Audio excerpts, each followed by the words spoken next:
But history tells us that it's actually much more likely that any excess demand resulting from excessive monetary or fiscal policy stimulus will be reflected not so much in an acceleration in inflation, but rather instead in a widening of the US trade and current account deficits with the rest of the world. And indeed, you can see evidence of that already because unusually, the US current account deficit widened during the past recession. Historically, and we have data going back now some 60 years, the US current account deficit, which summarizes America's transactions with the rest of the world in trade in goods and services and investment income, that typically narrows during recessions rather than widens. But during the most recent recession, the current account deficit in the US widened by almost 2 percentage points of GDP. In a national accounting sense, that was because saving in aggregate fell by more than investment. And that in turn resulted from the fact that the government budget deficit widened by more than household saving actually rose.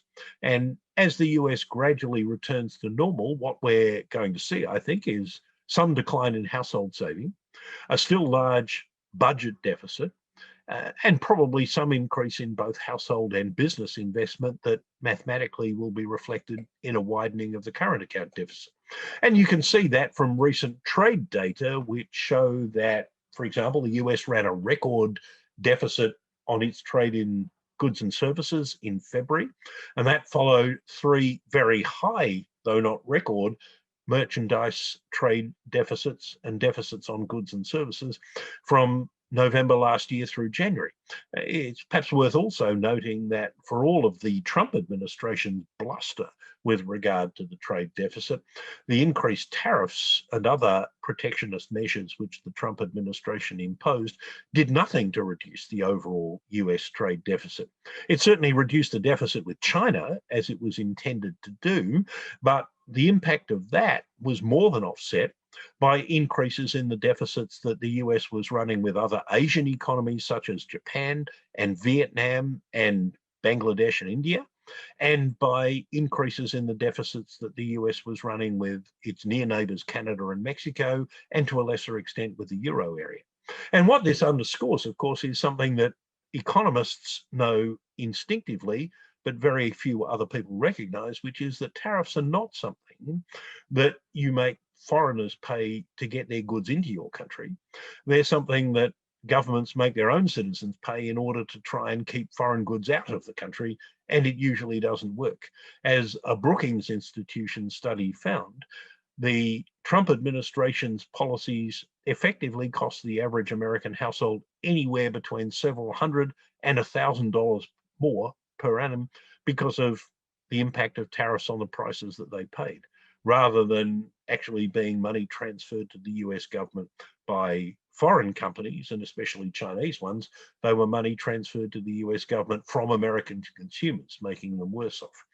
The Biden administration isn't going to make that any worse. There doesn't seem to be any appetite on the part of the Biden administration for increasing tariffs, but nor, on the other hand, given the still fragile relationships between the US and China, is there any appetite for reducing those tariffs anytime soon. But if I'm right in saying that the impact of any excess fiscal and monetary policy stimulus on US domestic demand is going to be reflected in a wider current account rather than necessarily in higher inflation, history also tells us that the consequences of that are higher US bond yields in real or inflation adjusted terms, and in consequence of that, a stronger US dollar. And you can see 3 distinct episodes of that over the last 50 years when that's occurred. I think that's even more acute because the Federal Reserve is reasonably relaxed about increased US bond yields. It sees that as a vindication of its expectation that the US economy is turning the corner. And so the Fed is not seeking to counter the rise in US bond yields that's occurred already over the last couple of months by increasing its purchases of US government bonds. By contrast, the Bank of Japan is explicitly targeting 10-year Japanese government bond yields at 0. And it says that if it needs to step up its bond purchases in order to keep them at 0, it will. Likewise, the European Central Bank, although it's not explicitly targeting European government bond yields, it is saying, and it said last week at its meeting on Thursday, that it is buying more government bonds in the current quarter in order to counter the rise in European bond yields that occurred in sympathy with the rise in US bond yields over the first few months of this year. So if you've got the Fed relaxed about rising bond yields, whilst the central banks of the other two largest Western economies wanting to lean against rising bond yields, then that's a recipe for a stronger US dollar. And although I'm not going to go into that in detail in this webinar, what we know from history is that the combination of a stronger US dollar and higher US long-term interest rates can be potentially fatal for emerging markets, especially those that have large quantities of foreign currency debt denominated in US dollars.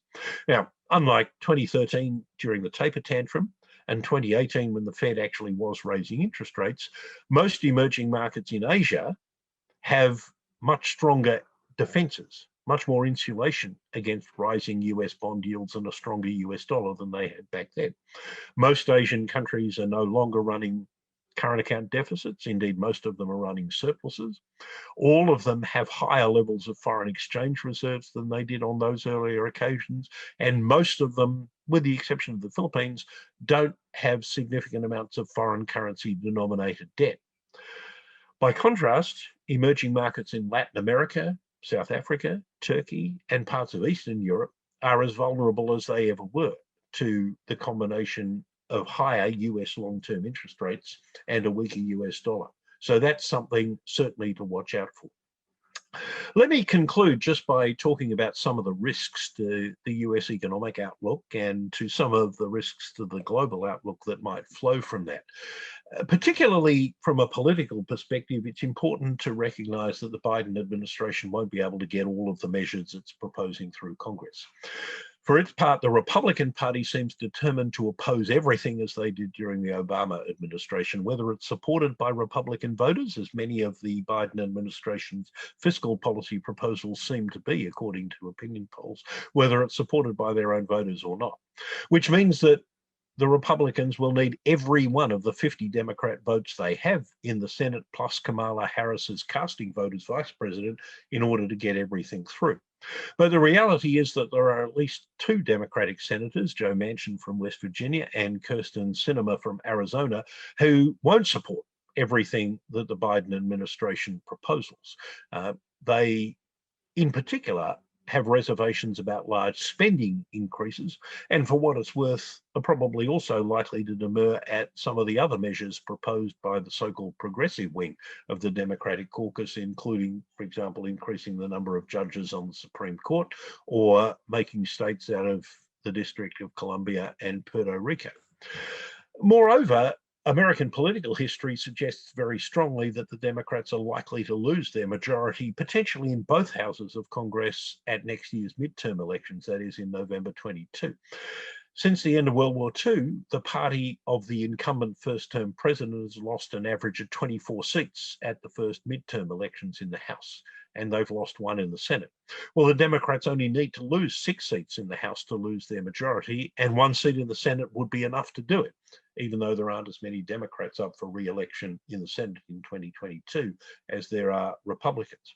It's important in that context to recognize that Republicans control a majority of the state governments and legislatures.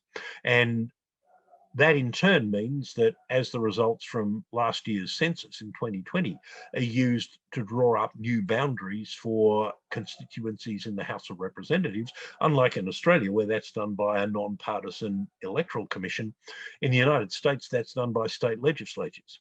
In addition to that, state legislatures that are controlled by Republicans or where Republicans are governors are seeking ways to suppress the vote in ways that would disadvantage Democrats in 2022 and in 2024.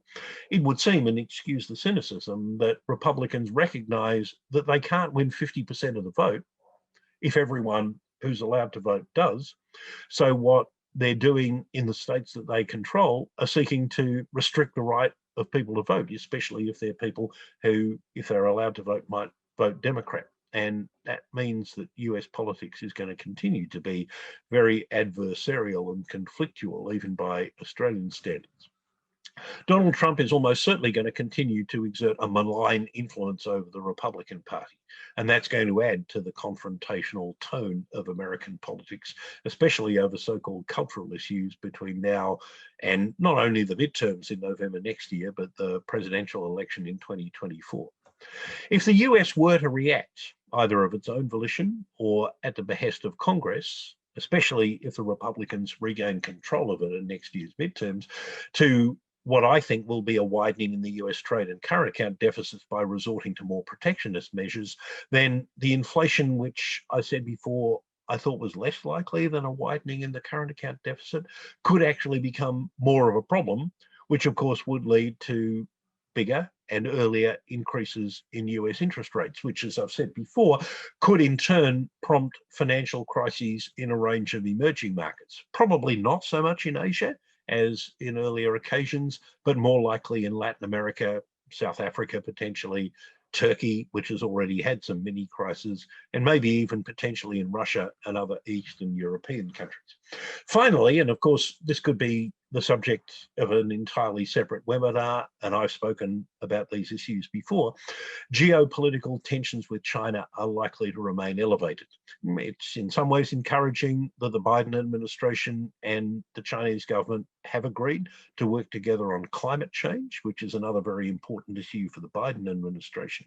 But the hard line which China is pursuing on Taiwan and its increasing assertiveness in other parts of its own region, particularly in the South China Sea, mean that these are likely to remain a flashpoint in relations between the United States and China.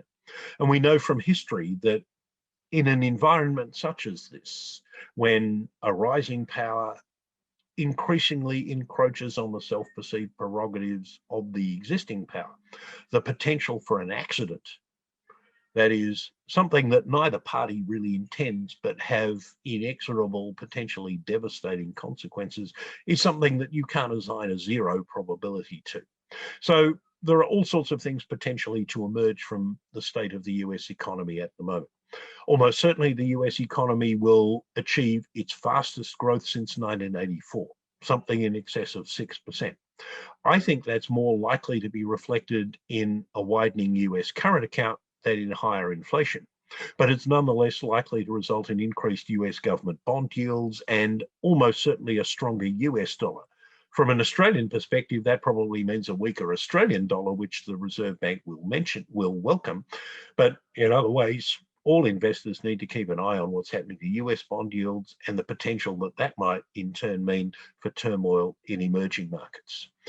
Thank you for listening to all of that. We still have a little bit of time for questions if people have any. So what I'm going to do now is stop sharing my slides. If people do want to ask questions or put them in the chat room, we can do that. I've noticed my business partner Rati is telling me that we, in addition to the places I mentioned before, we've got people who've dialed in from Dubai and Osaka in Japan and Ho Chi Minh City in Vietnam, as well as various places in Australia and specifically in Europe from Berlin. So thank you all, you people, for being there.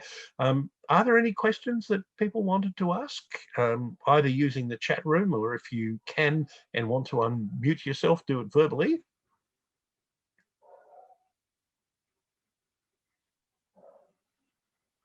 Maybe not. If there aren't any, I'll just hand over to my business partner, Rati Luhur, who just wants to tell you a little bit about what happens from here. In particular, we want to find out what you think about this webinar and what else we can do. So, Rati, would you just like to say a little bit about that before we close? Thank you, Saul. Thank you, everyone, for being here at such a short notice. I have posted a link in the chat for you if you want to review the slides, and when the video is available, it will also be on that link. We will send you the follow-up email with survey, but also on the exit, if you can do the survey for us, it will be very helpful for us to improve our presentation and chat pack. So thank you, and I look forward to see you at the next event. And so, Thank you, Rati, and thank you everyone once again for being here. It's been a pleasure having your company for this past hour. I hope you've found it useful and interesting. If you have, please tell associates, friends, colleagues that these things are worth dropping in on. If you're interested in seeing these sort of slides and others regularly, please think about subscribing to the chart pack, which you can do at the website, saul-eslake.com. Follow the links and it's pretty clear how to do that, and we'd welcome your interest and support in that way as well. After all of that, thank you again. Good evening to those in Australia, good afternoon to those who are scattered throughout different parts of Asia, and I think it's still good morning to people in Europe. Please enjoy the rest of your day, and thanks again for being here.